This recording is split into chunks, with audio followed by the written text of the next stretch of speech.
Louis, vandag se vraag is: hoe herken jy vroeë tekens van depressie? Nou wil ek amper vir jou heel eerste vra, tekens van depressie en vroeë tekens van depressie, gaan daar 'n verskil wees? Ja, ja, definitief. Kyk, soos baie dinge is daar mos 'n aanslag tot 'n toestand. Maar jy staan nie een oggend op en jy het 'n volledige depressie nie. Net so staan jy seker nie een oggend op en jy het 'n volledige longontsteking nie, nê. Dit bou, daar is 'n kronologiese opbou daartoe, al is dit baie kort. Um en meeste longontstekings byvoorbeeld het bietjie verkoue eers. En meeste verkoues het natuurlik bietjie loopneus eerste.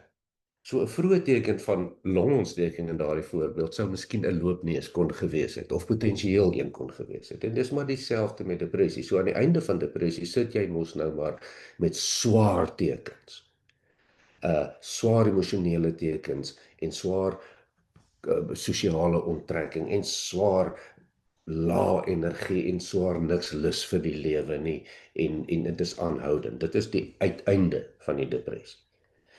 Maar die vroeëre teken kan mens en natuurlik baie keer slegs in retrospek sien.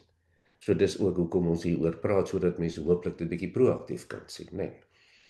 En baie navorsing wys nogal hierop dat daar klein skuwe in mense denke is as 'n vroeë teken. Um Meer kritiese selfdenke, meer amper die glas half leeg sien as half vol. Maar niks sodat dit nou vreeslik is nie, maar in retrospek kan mens sien.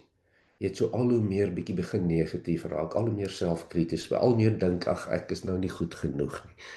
Al hoe meer gedink ag dit gaan maar nie uitwerk nie. Um en meer as wat dit gewoonlik is by jou. Party mense is mos maar 'n bietjie half vol, half leeg tipe glas, maar die vroeë tekens van depressie is dan raak dit meer so, jy kan sien, jy begin so 'n bietjie meer so dink.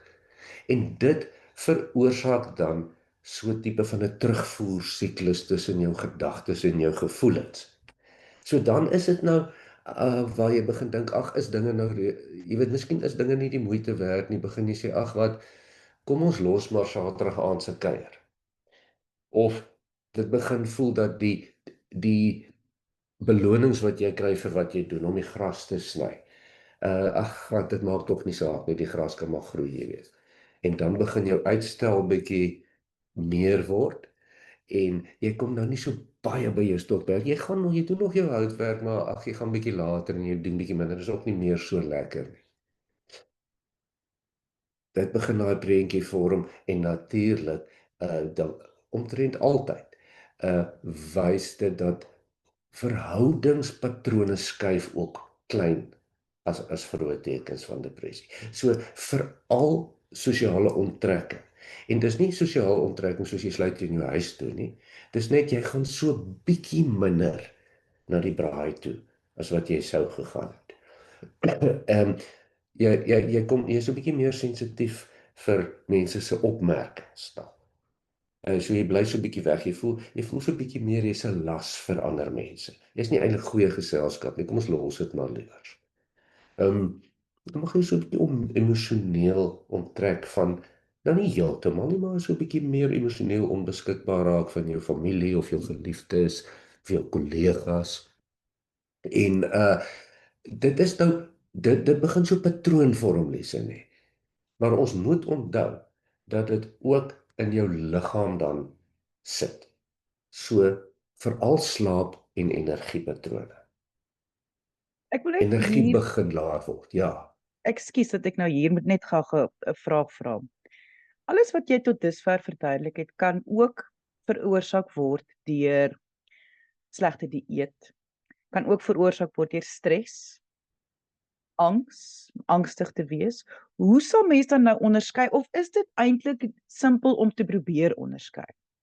Moet mens liewerste kyk na die tekens as daar is iets verkeerd en iets gaan nou iets is aan die gang? Ja, ek gaan terug na die verkoue longontsteking voorbeeld toe. Ons kan en dit sal seker interessant wees en selfs belangrik wees om uit te gaan vind maar waarom presies het ek nou die verkoue en die longontsteking gekry.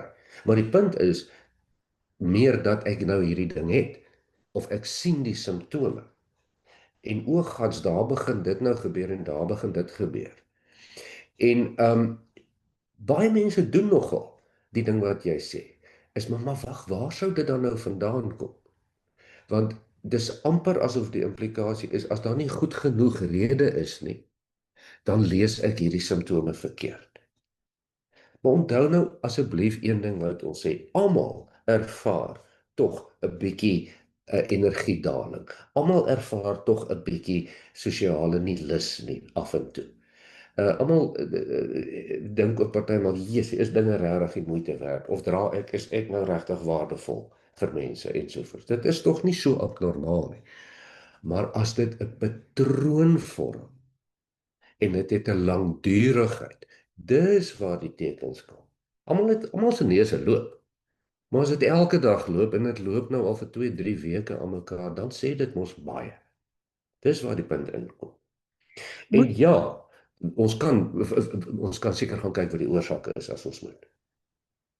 Maar moet 'n mens dan onmiddellik hardloop na jou eerste sielkundige toe? Of mag 'n mens nog met die vroeë tekens iets self probeer? Want jy wou nou vir ons verduidelik het van die fisieke aanslag, die fisiese aanslag wat saam met dit kom. Ja, ja, jy kom agter jy slaap nie. Nou raak dit moeiliker. Jy kan nog die uitnodiging na die sosiale funksie kan jy nog aanvaar. Jy kan jouself nog sê, maar kom ek gaan nou maar liewers. Maar as jou slaappatrone en jou energievlak, jy weet jy kom agter dis ag Jesus, ek is so moeg of ek nou lekker geslaap het of nie of ek 'n lang naweek gehad het of nie, ek bly moeg. Um, en en en vir al daai slaapding wat jy hier 2 uur, 3 uur in die oggend wakker skrik. Dis 'n baie bekende ding. Of jy word te vroeg wakker of jy sukkel om aan die slaap te raak, maar dit is so 'n bietjie van 'n slaapenergie nare siklus. Nou raak dit moeilik of jy nou self iets daaraan kan doen. Want kyk jou punt is tog heeltemal geldig hierso. Mens gaan tog nie van die eerste kleinste ou tekentjie hol jy na die dokter of die psigiater of die sielkundige toe nie. Mens doen ook mos self bestuur. Maar as daar 'n punt kom wat jy nie beheer het oor die greep wat die simptome op jou begin kry nie. Dan kan jy nou maar kyk ooggenigtig, ek sal moet agterkom. Ek slaap nou al vir 3 weke, skrik ek elke oggend 2 uur wakker. Dis nie so erg nie want ek raak weer 4 uur in die slaap. Goed, ek is nou 'n bietjie moeg deur die dag, maar dis mos 'n patroon hierdie. En 'n patroon van wat? Dis 'n tipiese gemoedspatroon. Is ek nie nou dalk besig om my gemoed af te gaan nie? O, genade, maar ek kom agter ek wil ook nie meer na die braaie toe gaan nie.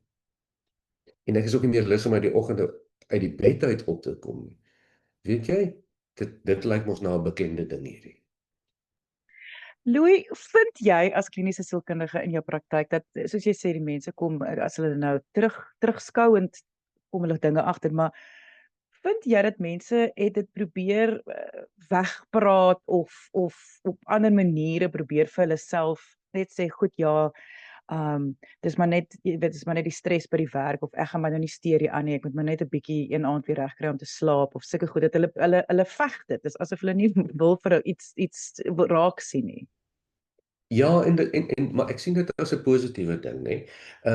Mense wil nie slagoffer word van simptome nie. Mense wil nie sê, luister, ek is nou so 'n bietjie af of man, ai, Jessie, miskien het ek depressie nie. Want dan sit dit jou in 'n tipe van 'n definisie waar jy nie wil wees nie. Jy wil ook nie met 'n etiket om jou nek sit nie en jy wil ook nie so aan jouself dink nie. En dis reg en dis goed so. Um Dit is egter baie moeilik as mens self in die fliek speel om te sien hoe die fliek van buite af lyk.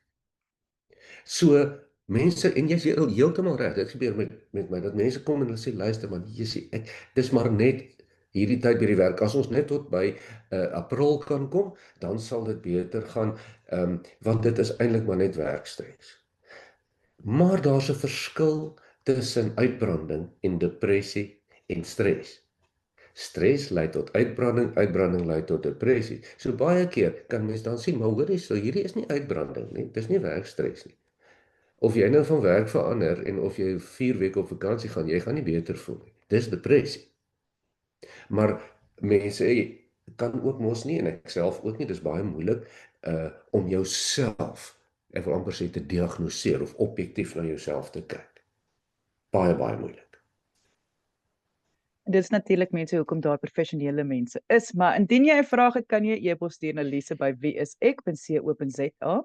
Sê baie dankie aan Dr. Louis Averbag. Hy is 'n kliniese sielkundige in Stellenbosch. Sy besonderhede gaan beskikbaar wees by hierdie gesprek. So gaan kyk gerus daar. Mense deel die gesprek. Ek dink hierdie is iets wat almal kan hoor en dankie dat jy vandag gekyk het en die heel belangrikste aan die einde van die dag, kyk mooi na jouself.